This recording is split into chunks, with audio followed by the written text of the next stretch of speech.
देख रहे हैं मीडिया न्यूज। वक्त में नई दिल्ली पहुंच चुकी है। आप देख सकते हो हमारे साथ मौलाना जावेद दिल्ली से राष्ट्रीय संयोजक सद्भावना मंच जमात उलमा ए हिंद के हस्ती हमारे साथ बैठी हुई है। हम उनसे बात करते हैं। जिस तरीके से देश में चर्चे चल रहे हैं उनका कहना क्या है। सर क्या कहेंगे आप? देश को विकास चाहिए, समाज को विकास चाहिए, और देश की भारत की खूबसूरती ये है कि यहाँ जितने धर्म के लोग हैं, दुनिया में कोई ऐसा देश ही नहीं है। हम लोग और भी बहुत सी जगह जाते हैं, ऐसा देश ही नहीं। कोने में कन्याकुमारी से लेकर कश्मीर तक, गुजरात से लेकर इधर मणिपुर सिक्किम तक कोई ऐसा स्टेट ही दुनिया में नहीं है, ऐसा कोई देश नहीं है जहाँ इतने धर्म की, इतनी बोलियाँ, इतनी जात के और इतनी भाषाएं देश के अंदर बोली जाती है। एक बात ये। दूसरी बात ये है कि इसको हम चाहेंगे कि एक हो जाएं सब। ये तो बिल्कुल ही नामुमकिन है कि सारे ईसाई हो जाएं, सारे हिंदू हो जाएं, सारे मुसलमान हो जाएं। ना कभी ऐसा हुआ है। सदियों से अलग अलग अपने धर्म पर लोग रहते हैं, आए हैं। तो किसी में कम है, किसी में ज़्यादा है। किसी देश में किसी धर्म के लोग ज़्यादा हैं, कुछ के लोग कम है। किसी देश में किसी धर्म के लोग ज़्यादा हैं, कुछ लोग कम है। तो धर्म के इशू न बनाया जाए लड़ाई झगड़े को। हमारा कहने का मकसद ये है कि धर्म को न बनाओ, मुस्लिम चल रहा, धर्म लेके चल रहा है, धर्म को न बनाओ, धर्म को न बनाओ। धर्म की इबादत को खराब मत करो, पूजा को खराब मत करो। उसको ध्यान चाहिए, आत्मा की शक्ति चाहिए, इबादत को, पूजा को अच्छे कर्म चाहिए, अच्छे रोजगार चाहिए, हलाल रोजी। हराम रोजी से भी इबादत नहीं होती है। अगर हराम रोजी तो क्या इबादत होगी? तो दूसरे का हमने हक दबा रखा है, उससे भी इबादत कर रहे हैं, उससे भी इफ्तारी कर रहे हैं, उससे हम जो दूसरे को खिला रहे हैं, तो उससे कोई फ़ायदा नहीं है। हमारा पैसा अपना पैसा हो, मेहनत का हो, हम उससे गरीबों को भी खिलाएं, इफ्तार भी कराएं, लोगों की मदद करें, तो बिल्कुल पुण्य है, इसमें समाज। तो यही और समाज के लिए भी कि हम किसी के हक को दबा रहे हो और फिर हम जो है अच्छे कर्म कर रहे हैं, तो नहीं हो सकता है।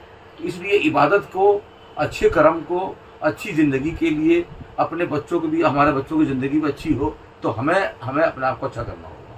इसलिए धर्म इसलिए होता है ताकि इस धर्म से इंसान अच्छा हो, इबादत से, पूजा से, ध्यान से, तपस्या से खुदा को याद करे, अपने ईश्वर को याद करे, अपने पैदा करने वाले को याद करे, ज़िंदगी कब तक के लिए। तो धर्म को हम लोग दागदार ना बनाएं, धर्म को हम लोग बदनाम न करें। अब रही बात है कि समाज में हम लोग रहते हैं, तो कुछ बच्चे क्रिकेट खेलते होते हैं पार्क में, तो उनमें भी बॉल पर लड़ाई हो जाती है। कुछ और लोग जो है, बहुत से लोग समाज में गाड़ियों से चल रहे हैं, गाड़ी लग गई तो वहाँ लड़ाई हो जाती है। तो वो एक सामाजिक तौर पर लड़ाइयाँ हो सकती है, लेकिन उन लड़ाइयों को बढ़ाने की भी जरूरत नहीं है। क्योंकि तो हाँ, अगर हो गई तो आदमी जो है, हमने एक जगह देखा, एक बार एक साहब की गाड़ी लग गई, तो वो साहब एकदम लड़ने के लिए आए उनकी तरफ। उन्होंने गाड़ी से बैठे बैठे ही, नवीन भाई, गाड़ी से बैठे बैठे उन्होंने हाथ में जोड़ के यूँ कह दिया। तो जो आदमी लड़ने के लिए आ रहा था वो वहीं से वापस हो गया। उस आदमी ने, वो हालांकि उसकी गाड़ी में टक्कर लगी थी, और उसने गाड़ी में बैठ करके यूँ कह दिया, हाथ जोड़ने को। बस वो जो आदमी जो लड़ने के लिए आ रहा था वो खामोशी से पीछे मुड़ के वापस चला गया।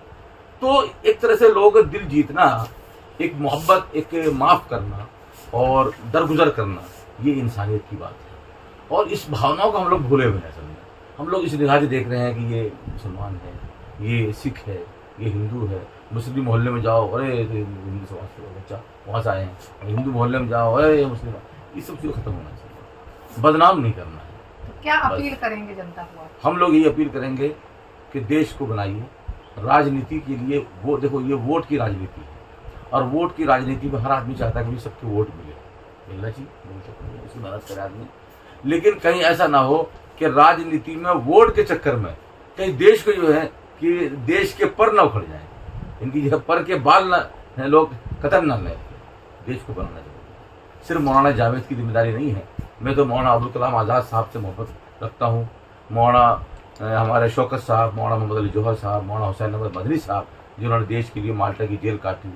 और हम लोग भी यही चाहते हैं कि हमारे तमाम समाज के लोग जो भी कुर्बानियाँ हैं, हम लोग इसको जो है हमेशा हम लोग दी है कुर्बानियाँ, आगे भी देंगे देश के लिए, समाज के लिए। हमारे खुद दादा हमारे जंग आज़ादी की लड़ाई में शरीक रहे हैं, हमारे परिवार पूरी फैमिली हमारी इसमें आगे रही है, नाम है उनको, ये इतिहास के अंदर। तो इसलिए हमें इस बात पर फख्र है, गर्व है। और हम लोग पाकिस्तान जाने वाले जो है मुसलमान वो नहीं है कि जिन्होंने जो पाकिस्तान का नारा दिया था, चूँकि हम लोगों ने बंटवारे का विरोध किया था कि भारत के अंदर जो मुसलमान हैं इन्हें ये बंटवारे के विरोधी थे कि अखंड भारत की बात करो, भारत को बांटने की बात मत करो। तो ये वही मुसलमान भारत के अंदर हैं जमीयत उलमा हिंद के लोग और भारत के लोग जो हैं जमीयत उलमा के जो लोग हैं, तो जमीयत उलमा में वही लोग हैं, वही लोग मानने वाले भारत के अंदर है जो अच्छा यहाँ के। मौलाना साहब एक छोटा सा सवाल है, अभी माफ़ी चाहूँगा आपसे, आपकी उम्र कितनी होगी? मेरी उम्र है ठीक है 48-49 होगी। 48। आपने इस देश में होली, दिवाली, ईद मनते हो तो काफ़ी टाइम से देखी है और अभी भी देख ही रहे हैं। अभी जो 2025 की जो होली थी उसमें सुनने में भी आया और देखने भी आया जो मस्जिदों को ढाका गया है, ये इस विषय में आपकी क्या विचार या राय है, क्या कहना चाहेंगे? देखिए अब तो होली का त्यौहार तो गुजर गया। अब नहीं गुजर तो गया, नहीं गुजर गया। ये जो आपने बात कही है जी कि जिस तरह का माहौल इस बार बनाया गया जी देश के अंदर, कि आप अगर मस्जिद की दीवारों को या पीछे से या आगे से आप ढकते हैं तो जी। इसका मतलब ये है कि हमारे देश की जो प्रजा है, हमारे देश की जो पब्लिक है, यहाँ की जनता है, आप उनको दागदार बना रहे हैं। कि इसका मतलब उन्हें होश ही नहीं है कि ये मस्जिद मदरसा है या खान का मंदिर है, क्या है, हमें यहाँ से कैसे गुजरना है। आप इसका मतलब ये ढक करके आप ये मैसेज दे रहे हैं दुनिया को कि हमारे यहाँ के लोग जो है बेवकूफ़ है, हमारे यहाँ के लोगों को समझ नहीं है कि ऐसा ना हो कि ये पानी न मार दें। किस बात कर रहे हैं आप? एजुकेटेड हमारे यहाँ के तमाम शिक्षित लोग हैं, विकसित लोग हैं जो भारत के विकास। अच्छा कभी इससे पहले मस्जिदें ढकी गई? ना, हमने कभी नहीं सुना इसमें। नहीं सुना। एक छोटा सा सवाल और है, अभी जो ये फिरका परस्ती टाइप की बातें चल रही हैं, हिंदू मुसलमान, अभी कुंभ में भी कई इस टाइप का हुआ है, कटेंगे तो बटेंगे एक ये नारा था, लेकिन अभी 4 दिन पहले हिंदू सनातन धर्म का एक बहुत बड़ा अखाड़ा होता है, जूना अखाड़ा, उसके अध्यक्ष हैं हरिद्वार के स्वामी अवधेशानंद जी महाराज, जो मंडलेश्वर भी हैं और महंत भी हैं।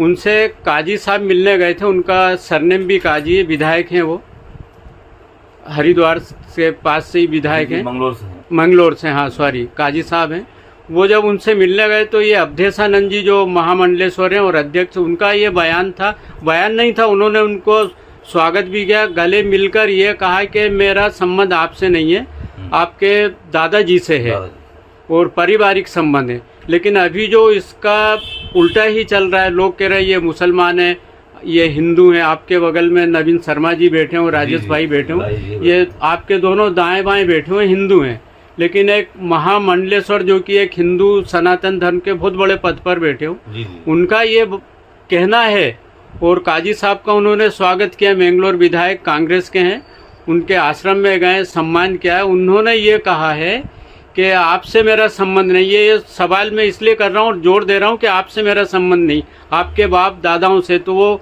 मैंगलोर विधायक की उम्र तो अभी कम है, तो इससे हम अंदाजा लगा ले 60-70 साल से उनके संबंध हैं। एक महामंडलेश्वर कह रहे हैं, लेकिन ये बीजेपी के जो छोटे नेता हैं वो इस टाइप की बातें क्यों करते हैं? इस विषय में क्या है? मंडलेश्वर जी ने ऐसा किस लिए कहा? इस चीज को आप मानते हैं कि हिंदू मुसलमान बरसों से महामंडलेश्वर जी ने जो बात कही है, उन्होंने इस बात का एक तरह से इजहार किया है, जाहिर किया उसको कि हमारे पुराने संबंध हैं, पारिवारिक तौर पे भी हैं, सामाजिक तौर पे भी हैं, अलग अलग समाज मजहब के लोगों से। लेकिन फिर आज इसके उल्टे ये मस्जिद ढांकना और इस टाइप का बटोगे तो कटोगे, उसी बात को मैं कह रहा हूँ जी कि उन्होंने इसको अपने अमल से, अपने कर्म से जी उन्होंने साबित किया है कि हम लोग मिल सकते हैं, अलग अलग समाज विचार के लोगों के साथ बैठ सकते हैं जी, हम उनके साथ खा सकते हैं। ये महामंडलेश्वर जी ने जो मैसेज दिया है, इसकी एक प्रेरणा हम लोगों के लिए है कि हम लोग तमाम समाज के लोग इस तरह बैठेंगे तो उनके जो मानने वाले, जो उनके पैरोकार हैं, उनके शदाई हैं, वो भी इस पर जो है ध्यान दें कि हमारे जो धर्म गुरु ने बात की है, हम भी अगर कहीं समाज में कहीं आए जाए, मतलब तो सीधा सा ये अवधेशानंद जी ने ये उन सनातनियों जो कट्टर सनातन, उनको जवाब दिया है कि ये हिंदू मुसलमान इस देश के हैं और ये परंपरा रही है हिंदू मुसलमान। इसको उससे मत जोड़िए राजनीति से। ये देश के हिफाजत के लिए, देश के बचाव के लिए इसको रखना ही रखना है और रखना पड़ेगा, क्योंकि ये है, वरना बहुत नुकसान है इससे, देश को, समाज को बड़ा नुकसान है इससे। आप समझिए, गहराई से सोचिए इस बात को। यहाँ अगर मुसलमान बढ़ गए, हिंदू इधर बढ़ गए, तो ये दूरियां, ये इसको बहुत नुकसान पहुंचेगा जी। और हम लोग नहीं चाहते हैं कि भारत में किसी भी तरह से ऊंच नीच हो या कि माहौल में कोई फर्क पड़े। मुसलमान अपनी जगह है। आप हुकूमत को ये चाहिए, अवधेशानंद जी के बयान को, सनातनियों को आत्मसात करके इस पे विचार करना चाहिए। विचार करना चाहिए जी। और कोई ऐसा मंच लगाना चाहिए कि जिस मंच पर सभी समाज मजहब के लोग बैठ करके आपस में बैठ करके चर्चा करें और देश को जोड़ने की बात करें, नुकसान ना पहुंचे किसी। बस ये चलिए, शुक्रिया। राजेश जी हैं, नवीन शर्मा जी हैं जी, सुशील खन्ना जी हैं, आप हमारे संजय जी यहाँ हैं और हमारे बहन यहाँ मोमिना जी हैं। तो इस पर एक तरह से हम लोग एक पहल कर रहे हैं और ये आपकी जो बैठक आज आपसे मुलाकात हो रही है, हम समझेंगे कि ये देश हित में और समाज हित में बहुत अच्छा मैसेज है। चलिए, बहुत बहुत शुक्रिया आपका। आज पवित्र रमजान माह में आपने, और सबसे बड़ी बात तो आपके रोजे चल रहे हैं, सारा टाइम निकाल के कीमती अनमोल, उसके लिए मैं एम न्यूज़ इंडिया की ओर से आपका बहुत बहुत शुक्रिया अदा करता हूं और भविष्य में उम्मीद करता हूं कि हमारे इस देश में अवधेशानंद जी जैसे संत महात्मा हों और इस परंपरा को कायम रखें।